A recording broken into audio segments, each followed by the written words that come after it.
Hi, this is going to be my August 2019 wrap-up of all the books that I read in August, and I read 5, which is quite good for me. So without further ado, let's get started. The first thing I did was finally finish Harry Potter. I'm so happy I decided to reread them. I don't think I'd read them since middle school, which when I realized that, I was like, we need to resolve this immediately. I definitely have different opinions of the books now as I did when I was a kid. There are some books that went up in my ratings and other books that went down in my ratings, but Deathly Hallows is one that I think went up, particularly because when I was a kid, I never really appreciated just how much Harry went through. I kind of just viewed him as the narrator and nothing else. But now that I'm an adult, I can fully appreciate how much trauma these poor kids went through. The trauma finally starts to catch up to Harry in this book.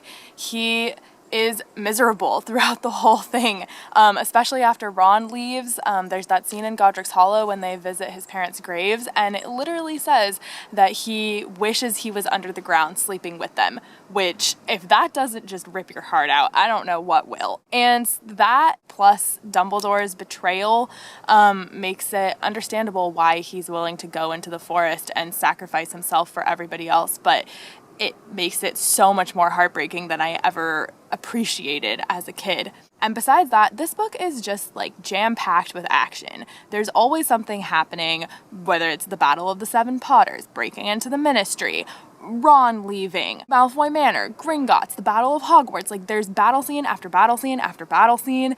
It's just really exciting. The only thing that I think makes this book a little bit lackluster is the plot conveniences kind of reach an all-time high, which is understandable. It's the last book in the series. She needs to wrap things up. I still think JKR did a astonishingly good job considering how large the scope of the world was. But my main thing with the plot conveniences in this book is that I think a lot of them stem from Harry's like unfalteringly correct intuition. He always picks the right lead to go down, and it just gets kind of unrealistic. Order of the Phoenix is one of my favorite books in the series because that's one of the only books where we see Harry make a serious mistake. He follows his intuition and then it results in Sirius's death. And so I would have hoped that after those disastrous consequences, he maybe would have like chilled out a little bit with the jumping to conclusions, but he's back at it again in Deathly Hallows when he immediately is like, the ring is in the snitch, like, galaxy brain. Like, he just figures things out a little bit too easily, but I understand why. And at the end of the day, I can't be too mad about it because this book is truly a modern masterpiece, a benchmark in literature, just an incredible way to finish off a series. So I'm so happy that I read it. 5 stars. Okay, so after I had my heart ripped out by Deathly Hallows, I made a grave mistake. I decided to read Harry Potter and the Cursed Child. I know it was a terrible idea. I know everybody already knows this book is garbage, but I just wanted to suffer. And I thought to myself, how bad could it truly be? Let me tell you, it is worse than you could possibly imagine. If I could give it 0 stars, I would. If I could unread it, I would. It is an abomination. I cannot believe, I am livid that somebody's shitty fucking fanfiction has been forced upon us all as the 8th Harry Potter book. The writing is god-awful. There are words that are not words. There are sentences that are not sentences. No one speaks the way a person would speak, which is problematic considering it is a play and the majority of the text is dialogue. I have a secret hunch that the special edition rehearsal banner across the top is really just a disclaimer to let you know that they did not edit this book at all. That whatever fucking typos Jack Thorne just vomited out, you're stuck with them. So look forward to that. At one point, a character, word for word, says, "Wow, squeak, my geekness is a quivering." I mean, what kind of bullshit is that? What the fuck? The plot, also terrible. They jump directly into time travel, which is a difficult plot device for skilled authors to execute, let alone these imbeciles. The main villain is defeated and then you never hear about her again. It's just a mess. And the characters, don't even get me started on the characters. I really fucked myself over when I read this immediately after finishing Deathly Hallows, immediately after crying my eyes out after how selfless and pure and empathetic Harry Potter is. Because Harry fucking Potter is the world's biggest asshole. He is selfish, he has anger management issues, he insults Ginny, he insults his son, he insults Professor McGonagall, he insults Dumbledore, which was especially painful to read. Hermione is a pale shadow of her former self. Ron is just the butt of incredibly cringy jokes. Draco Malfoy is the only character that has any, modicum of complexity, and I have a theory that Jack Thorne did not like Harry. He thought Harry was an asshole character, but he liked Malfoy for some reason. And so this was his way of giving Malfoy what he thought he deserved and taking Harry down a few pegs, which if that doesn't scream fanfiction, I don't know what does. Except, oh wait, I know what screams even more fanfiction than that. Creating a character that is Voldemort's daughter who has silver hair with blue streaks. My Immortal is quaking. I would rather read My Immortal than this shit because My Immortal is at least entertaining. I was screaming the entire time I read it, and then when I was done, I went to go put it back on the shelf with the rest of my Harry Potter books, and I literally felt sick to my stomach, and I took that shit to Goodwill the next day. That's why I don't have the book for this wrap up, because I got rid of it and I hope to never see it again. Oh, and before you come for me trying to say that the stage production makes up for it, I'm sure it does. I'm sure they leaned so fucking heavily on their production team, and there were so many cool special effects that it was at least entertaining to watch, but the fact that they published it separately as a book means that they think they actually had a solid story, and for that lack of judgment, they ought to be shot. I have never read a book that made me more angry in my entire life.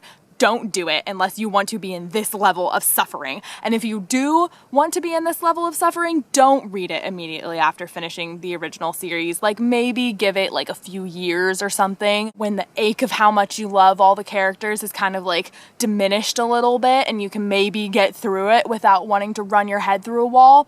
But just don't do it. Just don't do it. So after my blood pressure was sky high through the roof after finishing The Cursed Child, I decided I need to read something that I knew was going to put me in a good mood. So I picked up Stay Sexy and Don't Get Murdered by Karen Kilgariff and Georgia Hardstark, the hosts of the podcast My Favorite Murder. If you do not know My Favorite Murder, then you should get on that. This book is basically a memoir about their lives. It kind of goes a little bit more into stories that they've hinted about on the podcast but haven't fully explained. And it was okay. I definitely liked it because I love the podcast and I love them, but if you're not a huge fan of the podcast, then I don't think you'll love it. First of all, it's completely geared toward people who are fans of the podcast. Every single chapter is named after an inside joke from the podcast. They have fan art of the podcast that people have drawn. So just from that, you kind of need to have a base level of understanding of what they're about to know what's going on.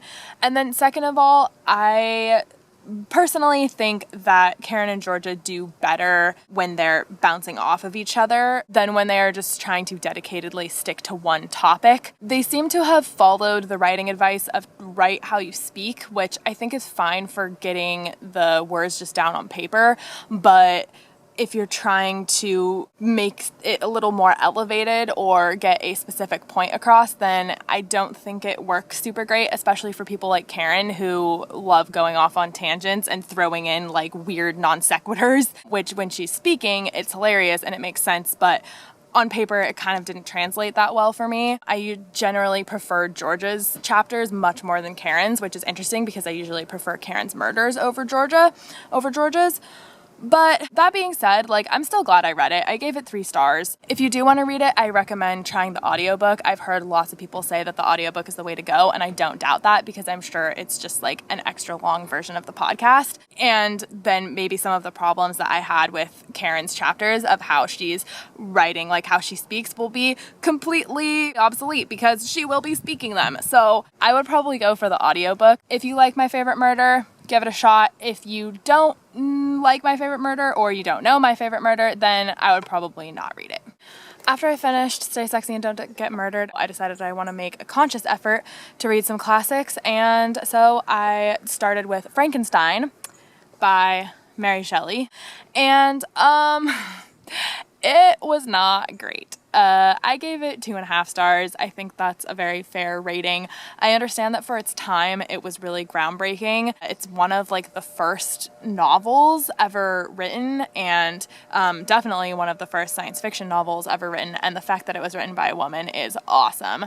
But the story itself, I found pretty lackluster. The writing is incredibly repetitive. I wish I had kept a tally of how many times she used the words wretch and wretched or misery and miserable. They're everywhere in this book, and she spends chapters upon chapters of just explaining over and over again how miserable Frankenstein is. It's just him complaining and complaining about how much he's ruined his life, but simultaneously doing nothing to turn his life around.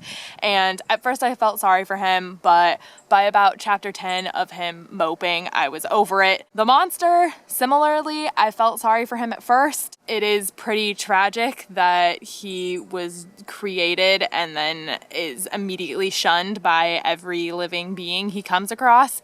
But at a certain point, he turns into an incel and demands Frankenstein to make him a female version of himself because he will never know the love of a human woman.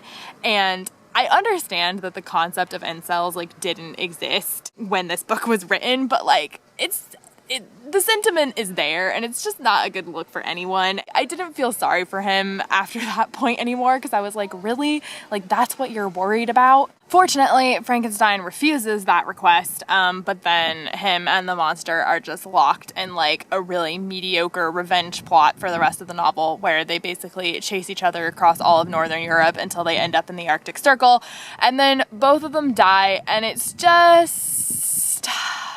just wasn't very exciting, and I didn't see a lot of literary merit happening. I think the fact that Frankenstein played God and then his creation turned on him could have been executed a little better and explored in more different ways besides just Frankenstein saying over and over again how sorry he is that he ever tried to do this, and the monster just having people run away from him because he's so ugly over and over again. Who knows, there are tons of glowing 5-star reviews for this on Goodreads talking about all the literary merit, so like maybe I just missed it, but I don't know. I thought it was underwhelming.